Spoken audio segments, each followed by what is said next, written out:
Aklat po ng mga Juan, chapter 19, verse 31 hanggang 35. Sabi, kung sino man po ang yung mga hawak pong Bible ay samahan niyo po ako sa pagbasa. Ang mga Hudyo nga sapagkat nooy paghahanda upang ang mga katawan ay huwag mga tira sa krus sa Sabat, sapagkat takilang araw ng Sabat na yaon ay hiniling nila kay Pilato na mga umog ang kanilang mga hita at upang sila'y mga alis doon. Nagsiparoon na nga ang mga kawal at inumog ang mga hita ng una at ng isa na ipinako sa krus na kasama niya. At tinutukoy po rito yung ating Panginoon na yung kasama niya. Ngunit nang magsiparoon sila kay Jesus, nang makitang siya'y patay na, ay hindi na nila inubog ang kanilang mga hita. Gayon ay pinalagpasan ang kanyang tagliran ng isang sibat ng isa sa mga kawal at pagdakay lumabas ang dugo at tubig. At nang nakita ay nagpatotoo at ang kanyang patotoo ay totoo nga at nalaman niya'y siya'y nagsabi ng totoo upang kayo man ay magsisampalataya. Yung pong mga kapatid, yung pong salitang inubog po rito, ang kanilang mga hita ay yung pagbalik para matiyak po yung kamatayan po ng ating Panginoong Hesus o ng mga nakapako doon. At tiyakin po na sila ay mga patay. Ngunit nung pagdating po sa ating Panginoong Hesus, ay bagamat nakitang siya ay patay na, hindi na po binali po yung kanyang hita, bagkus, tinusok po ng sibat yung kanyang tagiliran. Yun yung huling ginawa sa kanya. At kung sa puntong ito ng ating mga binasa ay tinitiyak lamang po na ang ating Panginoong Hesus ay tiniyak na namatay ang ating Panginoong Hesus ng mga tagbong iyon sapagkat hindi naman mapapatunayan ang isang pagkabuhay kung wala namang namatay. Kaya ang ating pong Panginoong Hesus ay sadya po ito ay namatay at nawalan po ng buhay. At ng mga talatang binasa natin ay walang pagdududa na ang ating Panginoong Hesus nga ay namatay. At ito po, pagkaraan po ng mga panahon yun, ito po ay dinala po sa libingan, sa isang kuweba, at ito po ay sinelyuhan ng isang malaking bato. Pero pagkaraan po ng ilang araw, ay ito po ay at may mga bumisita sa kuweba na yon upang bisitahin po sana ang ating Panginoon. Ngunit marami pong nakakita na ang bangkay po ng ating Panginoon ay wala na. Ang nakita na lang po doon ay yung telang nakabalot sa kanya na kulay puti. At yun pong malaking bato na nakaselyo dun sa kuweba ay wala na. At maging ang mga kawal ni Pilato noon ay nagtaka rin bakit ba't biglang nawala. Kaya sila ay nag-isip na siguro baka ito ninakaw o ninakaw daw ng mga apostol, ganyan. Pero wala po silang mga kasihan kung bakit nawala ang bangkay ng ating Panginoon. At sa mga pagkakataon po ito, babasahin ko po yung sa Mateo 28 verse 1 hanggang 2. Nang matatapos ang araw ng Sabat, nang magbubukang liwayway, ang unang araw ng Linggo, ay nagsiparoon si Maria Magdalena at isa pang Maria upang tingnan ang libingan. At narito, lumindol ng malakas sapagkat bumaba mula sa langit ang isang anghel ng Panginoon at naparoon at ginulo nga ang bato at nakaupo sa ibabaw nito. Yung pong pagkakataon po na yun, siguro nga po baka yung sinasabi nga po rito, yung pagkakalindol na yun, at may isang anghel ng Panginoon na siyang bukas doon para makalabas po siguro yung Espiritu ng Panginoon o yung kanyang at ano to, yung mga labig ng Panginoon, kung ano man yun, ng Espiritu niya ay malayang makalabas doon sa kuweba. Pero ano nga ba ang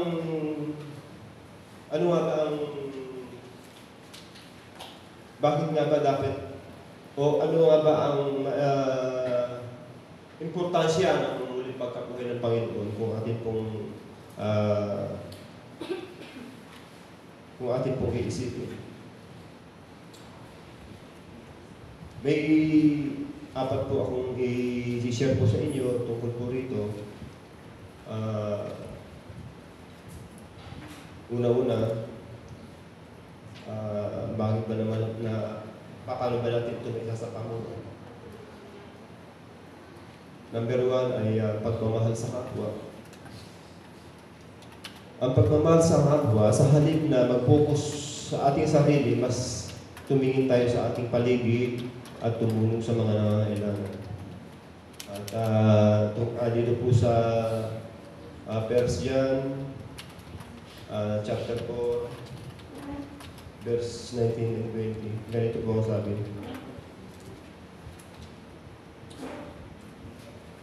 Tayo'y nagsisiibig sapagkat siya ay umibig sa atin. Kung sinasabi ng sino man, ako'y umiibig sa Diyos at nakukot sa kanyang kapatid, ay sinungaling, sapagkat ang hindi umiibig sa kanyang kapatid na kanyang nakita, ay paano makakaibig siya sa Diyos na hindi naman niya nakita? Ay kaya tayo bilang mga mananampalataya, kung sasabihin nga naman natin na tayo'y nagmamahal sa kapwa o umiibig sa kapwa, sa kapatid, kung hindi naman o kung tayo ay umiibig sa Panginoon, sinasabi natin mahal natin ang Panginoon, ngunit hindi naman tayo umiibig sa kapwa, ay paano natin masasabi yun? Yung Panginoon nga na hindi natin nakikita, sinasabi natin iniibig natin, samantala yung kapatid natin na nakikita, na siya yung nakikita natin nangangailangan, may pangangailangan ay hindi natin matulungan. Ay di lalo lang yung hindi natin nakikita, paano pa natin maibibig? Paano natin nabibigyan, masusuklihan ng pag-ibig? Tayo po, dahil po alam naman po natin ang Panginoon natin sa kanyang pagkamatay o sa kanyang pagkakapako sa krus, yung pong pagmamahal ng Panginoon natin ay upang tayo ay tubusin po sa ating mga kasalanan. Kaya isang pagtanong ng utang loob para sa ating Panginoon na ibalik po sa Kanya yung kung ano man yung inilaan niya sa ating mga pagmamahal, yun man ay maipakita natin sa ating mga kapatid o sa ating mga kapwa, maipakita natin na tayo man din ay nagpapakita ng pagmamahal upang ang ating Panginoon naman ay malugod sa atin, sa ating mga ginagawang ganoon. Ibig sabihin, pagka sinabi natin mahal natin ang Panginoon o iniibig natin ang Panginoon, ay ginagawa natin ito hindi lang sa Kanya, kundi pati sa mga kapatid natin. Dahil siya, bilang sa sarili niya, inialay niya yung kanyang buhay para sa atin. Number 2, pagpapatawad. Lahat tayo ay nagkakamali, alam po naman natin. At ang pagpapatawad ay isang paraan ng pagpapakita ng pag-ibig at awa tulad ng ginawa ng ating Panginoon. Dito po sa Efeso chapter 4 verse 32.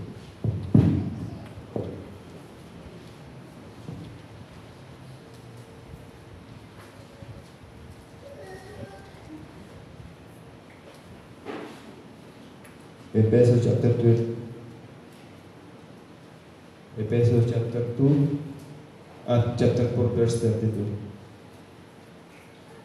Ganito po ang sabi.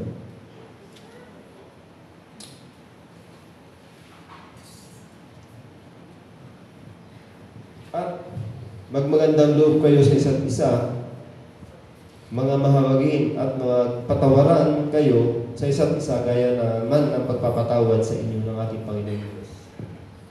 Kaya yung pong pagpapatawad, minsan, para po sa atin minsan natalaki po natin ito sa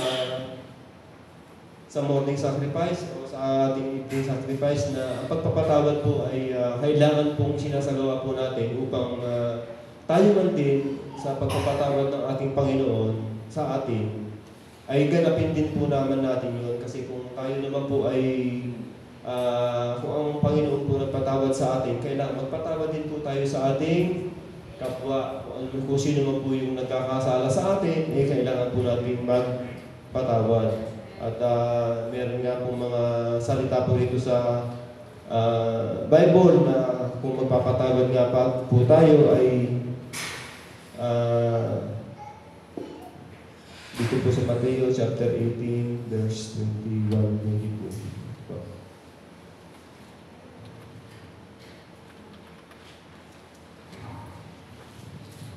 Sabi nga po, sabi nga po ni Pedro, nang magagay lumapit si Pedro at sinabi sa kanyang Panginoon, sinabi sa kanya, Panginoon, makailang magkasala ang aking kapatid laban sa akin na siya'y aking patatawarin, sabi na tatanong, hanggang sa makapito? Sinabi sa kanya ni Jesus, ng aking Panginoon, hindi ko sinabi sa iyo hanggang sa makapito, kundi hanggang sa makapitumpung ito. Yun. Ay, kumbaga ito'y, kung ating pususukatin po ito, ay walang hanggan po yung pagpapatawad po natin. Hindi po natin dapat limitahan yung, pinagpasensyahan na kita kanina, ngayon hindi na kita pagpapasensyahan, kaya bibigyan na kita ng parusa, o kaya hindi ko na palalampasin yung ginagawa mo na yan. Yung bang mga ganon, kailangan, ang sabi nga po ng Panginoon, kailangan ay 77 o ito'y walang hanggang pagpapatawad. Kung halimbawa na humihingi naman sa iyo ng kapatawaran yung ang isang kapatid, ay kailangan patawarin po natin.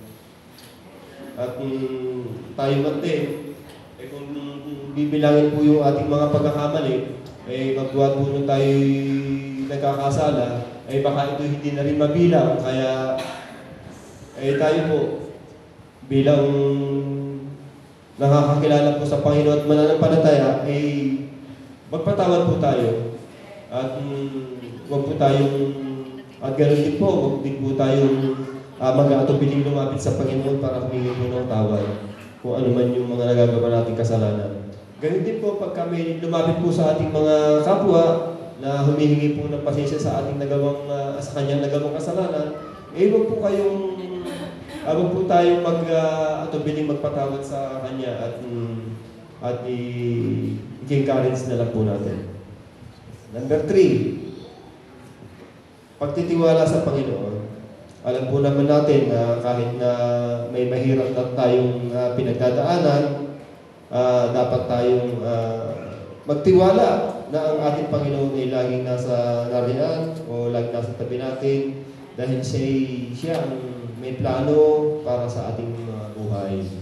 Alam po naman natin na hindi naman po siguro kailan na meron po bang nabuhay dito na hindi humarap sa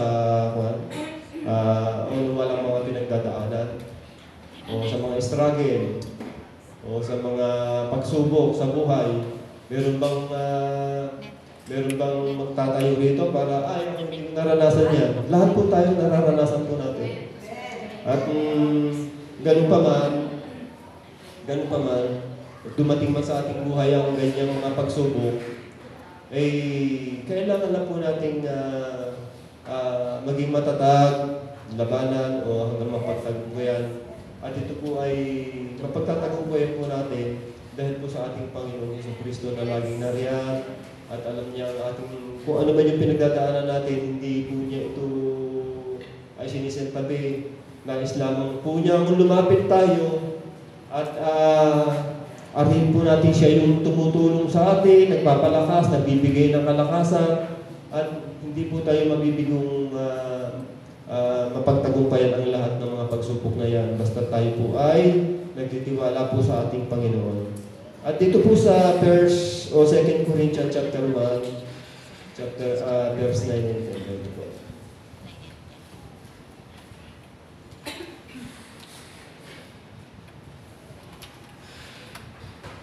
Ito po ang sabi. Oo, kami nagkaroon ng aming sarili na hatol sa kamatayan upang huwag kami magkatiwala sa amin ding sarili, kundi sa Diyos na bumuhay na magmuli sa mga patay. Na siyang sa amin ay nagligtas sa gayong lubhang malaking kamatayan at nagdiligtas na siya naming inaasahan na siya namang magliligtas pa sa amin. Kaya mga kapatid, sa mga nangyayari sa ating buhay, wala namang iba talagang magliligtas po sa atin at dahil po sa ating Panginoon, sa Kanya po tayo kumukuha ng lakas, sa Kanya po tayo sumasampalataya dahil kung wala po ang ating Panginoon, wala po naman tayo talagang magagawa. At dahil sa ating pag-asa na narito po sa ibinigay po sa atin ng Panginoon, ay andyan po yung plano ng Panginoon na bigyan po tayo ng mga gantimpala sa ating buhay na malampasan natin yung ganyang mga paghihirap o yung mga pagsubok na pinaparanas sa atin, ay may nakakipan po itong gantimpala naman po sa atin kung tayo po patuloy na magpapakatatag, magtitiis hanggang wakas, ay andyan po, meron pong nakalaan para sa atin na mga may nakalaan pong mga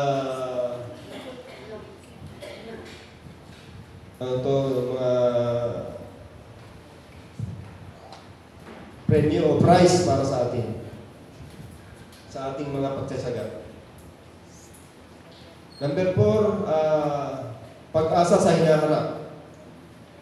Ang muling pagkabuhay ni Jesus ay nagbibigay sa atin ng pag-asa na mayroong buhay na walang hanggan, na hindi na tayo magdaranas ng kahirapan sa hinaharap.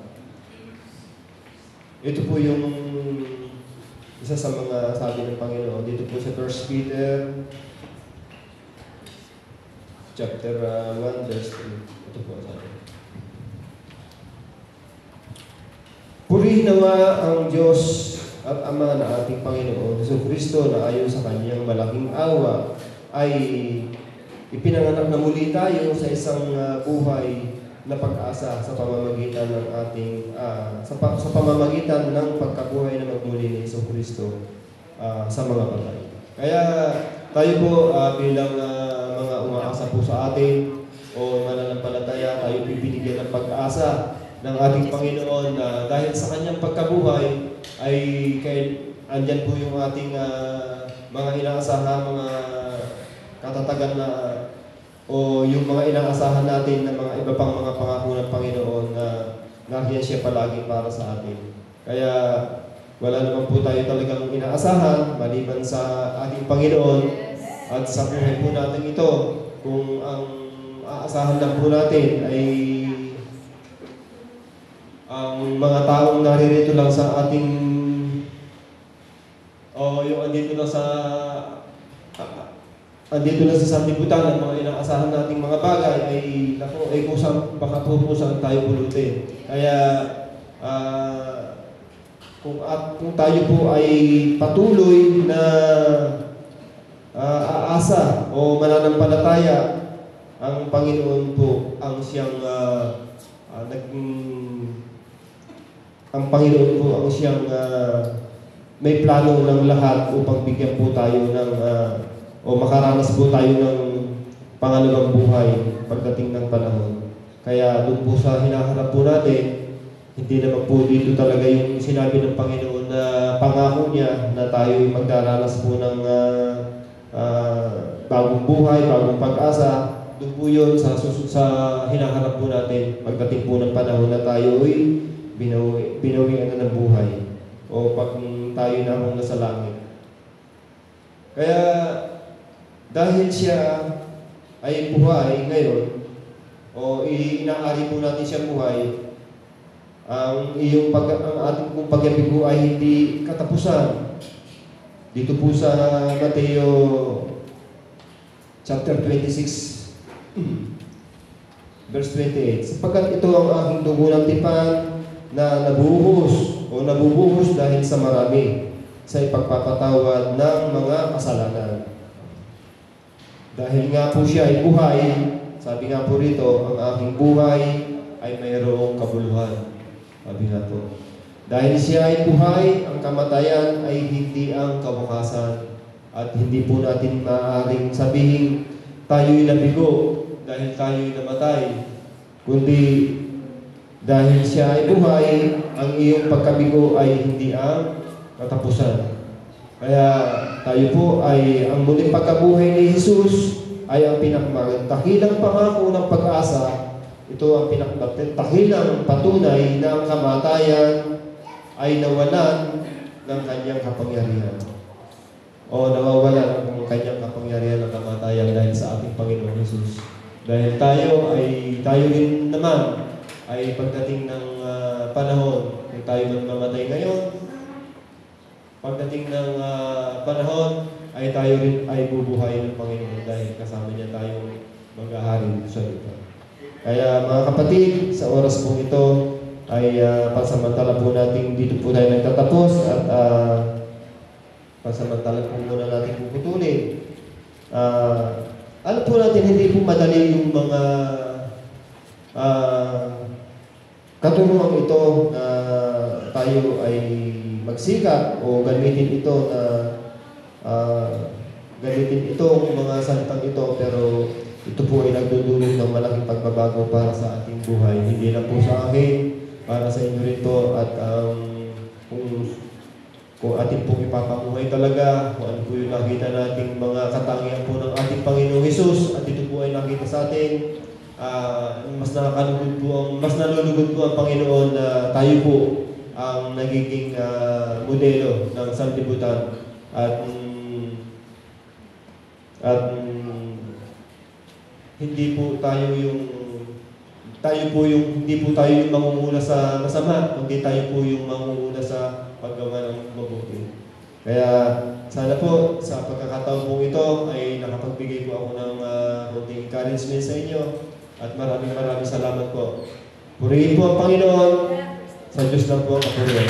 Salamat po, magandang umaga po sa inyo lahat.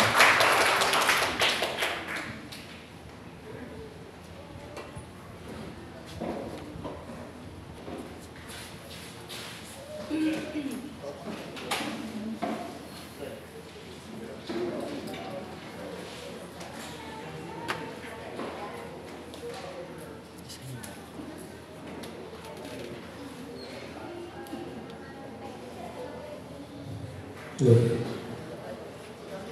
Mic test. Mic. Check. Hello, mic test. Nawawala. Testing. Namamatay kanina. Check. Hey, mic. 1, 2. Testing.